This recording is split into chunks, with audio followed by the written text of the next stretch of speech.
স্বাগতম সকলকে the future nurse 24 YouTube চ্যানেলে। এই যে দুটো কোশ্চেন আলোচনা করেছিলাম, আজকে তার তৃতীয় কোশ্চেন নিয়ে আলোচনা করব।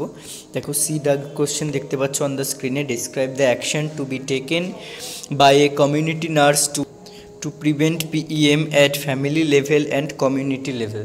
অর্থাৎ ফ্যামিলি লেভেলে এবং কমিউনিটি লেভেলে পিইএম প্রিভেন্টের জন্য কমিউনিটি নার্সের কী কী অ্যাকশান নেওয়া উচিত সেগুলো নিয়ে ডিসকাস করতে চলেছি। তার আগে দেখো, এর আগে ফ্যাক্টরস জেনেছিলাম আমরা এবং পিইএম সম্বন্ধে ইন্ট্রোডাকশান জেনেছিলাম, সেই ভিডিওটা দেখে আসবে। আর চ্যানেলে যারা নতুন তারা অবশ্যই চ্যানেলটিকে সাবস্ক্রাইব করে দেবে, যাতে তোমরা প্রত্যেকটা ভিডিও নোটিফিকেশন খুব তাড়াতাড়ি পেয়ে যাও। দেখো, action taken by community health nurse to prevent PEM at family level. প্রথমে ফ্যামিলি লেভেলে যা যা অ্যাকশানগুলো টেকেন করছে তার মধ্যে এডুকেশন অ্যান্ড অ্যাওয়ারনেস, অর্থাৎ এডুকেশন অ্যাওয়ারনেসের মতো ভূমিকা পালন করছে, যে teach family about importance of balance diet focusing on protein rich foods.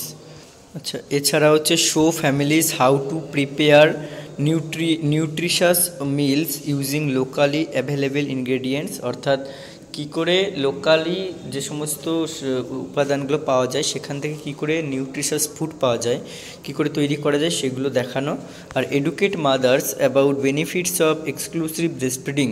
অর্থাৎ এক্সক্লুসিভ ব্রেস্টফিডিং করলে কী কী উপকারিতা হতে পারে সেইগুলো মাদারকে হচ্ছে বলে দেওয়া ফর ফার্স্ট 6 মান্থের জন্য। And continued breastfeeding up to 2 years with complementary feed. Complementary ফিডের সাথে অর্থাৎ উইনিং প্র্যাকটিসের সাথে কিন্তু 2 years পর্যন্ত, আপ টু 2 years পর্যন্ত ব্রেস্টফিডিং করাতে হবে, সেটাই উপদেশ দিতে হবে। এরপর হচ্ছে regular monitoring and assessment. Regular monitoring অ্যাসেসমেন্টের মধ্যে কী কী ইম্পর্টেন্স রয়েছে? Regularly check growth and development of children using tools. Growth chart অনুযায়ী বা গ্রোথ চার্ট ইউজ করে হচ্ছে চিলড্রেনদের গ্রোথ আর এবং ডেভেলপমেন্ট সেগুলো কিন্তু কী করতে হবে? রেগুলারলি চেক করতে হবে। এছাড়া conduct periodic assessment of nutrition status of all family members. এর পরের যে ইন্টারভেনশন, যে পরের বা যে কাজটা রয়েছে সেটা হচ্ছে সাপ্লিমেন্টেশন অন ফর্টিফিকেশন। সাপ্লিমেন্টেশনের মধ্যে কী কী করতে পারে? ডিস্ট্রিবিউট ভিটামিন অ্যান্ড মিনারেলস, যেমন হচ্ছে জিঙ্ক, আয়রন ইটসেট্রা। আর হচ্ছে encourage use of fortified foods, iodised salts. Next হচ্ছে ফর্টিফাইড সিরিয়ালস ইটসেট্রা। এর পরের পয়েন্ট ইন্টারভেনশন, সেটা দেখো সাপোর্ট অ্যান্ড অ্যাডভোকেসি। সেখানে কি করে?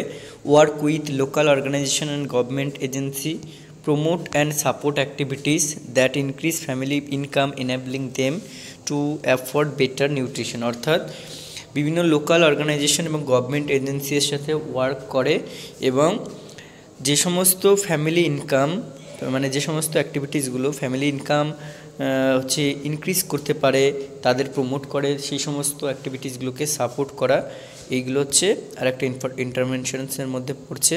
এছাড়া হচ্ছে কমিউনিটি ইনভলভমেন্ট। কমিউনিটি ইনভলভমেন্টে এনকারেজ করছে establishment of community gardens to grow nutrient dense crops. অর্থাৎ যে সমস্ত ক্রপসে নিউট্রিয়েন্ট রিচড রয়েছে সেইগুলোকে কিন্তু এস্টাবলিশমেন্ট করতে এনকারেজ করছে। তাছাড়া form support groups for mothers and care givers to share experiences.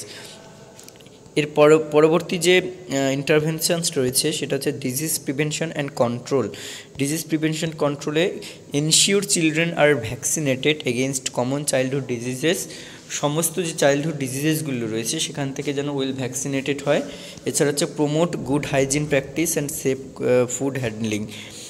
এরপরে যে ইন্টারভেনশন রয়েছে আদার্সের মধ্যে দেখো কোলাবোরেশন করছে আদার হেলথ প্রফেশনালসের সাথে। তাছাড়া ফিডিং প্রোগ্রাম, সাপ্লিমেন্টারি ফিডিং প্রোগ্রামসে টেক পার্ট করে। তারপর হচ্ছে RUTF ready to use therapeutic foods provide করে। এরপর হচ্ছে বিহেভিয়ার চেঞ্জ কমিউনিকেশন, যেটা BCC, সেটাতেও টেক পার্ট করে। এরপরে দেখো action to be taken by community health nurse to prevent PEM at community level. এবার কমিউনিটি লেভেলে হচ্ছে কী কী অ্যাকশান নেওয়া হয় যাতে পিইএম কন্ট্রোল করা যায় সেগুলো আমরা একটু দেখব। প্রথমেই হচ্ছে কমিউনিটি অ্যাসেসমেন্ট এবং আইডেন্টিফিকেশান। কমিউনিটি অ্যাসেসমেন্ট কী করা হয় এবং কী আইডেন্টিফাই করা হয় দেখে নিই। বিভিন্ন সার্ভে করছে, বিভিন্ন হেলথ ইনফরমেশন সিস্টেম থেকে ডেটা কালেক্ট করছে, তার মাধ্যমে নিউট্রিশনাল অ্যাসেসমেন্ট করে কোনো রিস্ক পপুলেশন আছে কিনা আইডেন্টিফাই করে, আর কি করে রেগুলারলি মনিটর করে growth and development of children through weight and height measurement. আচ্ছা, ওয়েট অ্যান্ড হাইট মেজারমেন্টের মাধ্যমে রেগুলারলি কিন্তু যে গ্রোথ অ্যান্ড ডেভেলপমেন্ট সেটা মেজার করা যায়। এছাড়া এডুকেশন অ্যান্ড অ্যাওয়ারনেসের মধ্যে নিউট্রিশন এডুকেশন, যেমন কোনো প্যারেন্টসদের কেয়ার গিভার যারা রয়েছে তাদেরকে নিউট্রিশনাল এডুকেশন অর্গানাইজ করছে, বা কুকিং ডেমনস্ট্রেশন কী করে করে সেটা কন্ডাক্ট করছে। এছাড়াও ডায়েটারি রয়েছে, ডায়েটারি অ্যাপ্রোচের মধ্যে প্রোভাইডিং স্পেশাল নিউট্রিয়েন্টস, আচ্ছা স্পেশাল নিউট্রিশন বা special nutrient to pregnant and lactating mothers সেটা দিচ্ছে, বা raising protein content in diet of children or fortifying diet with protein. এছাড়াও community engagement and support, community leaders to promote nutritional health and support nutrition groups, encourage mothers in breast feeding বেবিকে breast feeding করাতেও মাদারকে encourage করছে। এছাড়া হচ্ছে health care ইন্টিগ্রেশনের মধ্যে কী করছে, integrate nutrition intervention with existing health service, train community health workers to recognize and manage malnutrition. এছাড়া হচ্ছে মনিটরিং অ্যান্ড ইভ্যালুয়েশন, কী করবে যে ইমপ্লিমেন্টেশনগুলো করলো নিউট্রিশন প্রোগ্রামের উপর সেগুলো মনিটর করা, আর ডেটা কালেক্ট করা নিউট্রিশন রিলেটেড কোনো হেলথ আউটকাম এসছে কি না, এবং তার সম্বন্ধে যে প্রোগ্রামগুলো রয়েছে তাদের ইনফরমেশনগুলোকে অ্যাডজাস্ট করা। তাহলে মোটামুটি আজকে এইগুলোই জানলাম আমরা যে কী করে ফ্যামিলি লেভেলে এবং কমিউনিটি লেভেলে PEMকে হচ্ছে প্রিভেন্ট করা যাচ্ছে। দেখা হবে আবার পরবর্তী ভিডিওতে, ততক্ষণ তোমরা ভিডিওটা দেখো।